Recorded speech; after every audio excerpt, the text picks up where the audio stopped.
Hi friends, welcome to my channel. ఈరోజు మీకు ఉల్లగడ్డలతో బోండాలు ఎలా తయారు చేయాలో ఎక్స్ప్లెయిన్ చేస్తున్నానండి. ముందుగా ఒక కుక్కర్లో వాటర్ తీసుకొని అందులో ఉల్లగడ్డలు వేసుకొని స్టవ్ పైన పెట్టుకొని బాగా ఉడికిన తర్వాత తోలు తీసి ఒక ప్లేట్లో రెడీగా పెట్టుకోవాలండి. రెడీగా పెట్టుకున్న తర్వాత వీటిని బాగా మెత్తగా చేసుకోవాలి. ఆ తర్వాత ఇందులో మిరియాల పొడి, కొద్దిగా సాల్టు, ఒక చిన్న కప్పుతో బియ్య పిండి కూడా ఇందులో యాడ్ చేసుకోవాలండి. యాడ్ చేసుకున్న తర్వాత దీన్ని బాగా కలిపి పెట్టుకోవాలండి. కలిపి ఇలా ముద్దగా తయారు చేసుకోవాలి. తయారు చేసుకున్న తర్వాత వీటిని ఉండలుగా చేసి ఒక ప్లేట్లో రెడీ చేసి పెట్టుకోవాలండి. రెడీ చేసి పెట్టుకున్న తర్వాత నెక్స్ట్ ఒక బౌల్లో బియ్య పిండి ఉంటుంది కదండి, దోసకేసే బియ్య పిండి. ఆ బియ్య పిండిని, గట్టిగా ఉండే బియ్య పిండిని తీసి పెట్టుకోవాలండి. తీసి పెట్టుకొని రెడీ చేసుకొని ఇందులో చిన్న స్పూన్తో సోడా ఉప్పు, ఇందులో కూడా కొద్దిగా సాల్ట్ యాడ్ చేసుకోవాలి.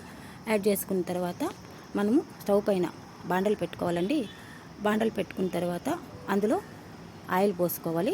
పోసుకున్న తర్వాత మనం ఆల్రెడీ బియ్య పిండి రెడీ చేసి పెట్టుకున్నాం కదా, అందులో ఈ ఉండలు ఉన్నాయి కదండి, ఈ ఉండల్ని మనం ఒక్కొక్కటి ఆ బియ్య పిండిలో ముంచుకొని ఇలా బాండల్లో వేసుకోవాలి. చూడండి, ఇలా వేసుకున్న తర్వాత ఇవి బాగా ఉడికిన తర్వాత ఇవి దోరగా రావాలండి. దోరగా వచ్చిన తర్వాత వాటిని మనం తీసుకొని ఒక ప్లేట్లో వేసుకుంటాము. ఓకే అండి, ఈరోజు మీకు ఉల్లగడ్డతో బోండాలు ఎలా తయారు చేయాలో ఎక్స్ప్లెయిన్ చేశానండి. చూడండి ఎలా ఉన్నాయో బోండాలు, చాలా బాగున్నాయి కదా.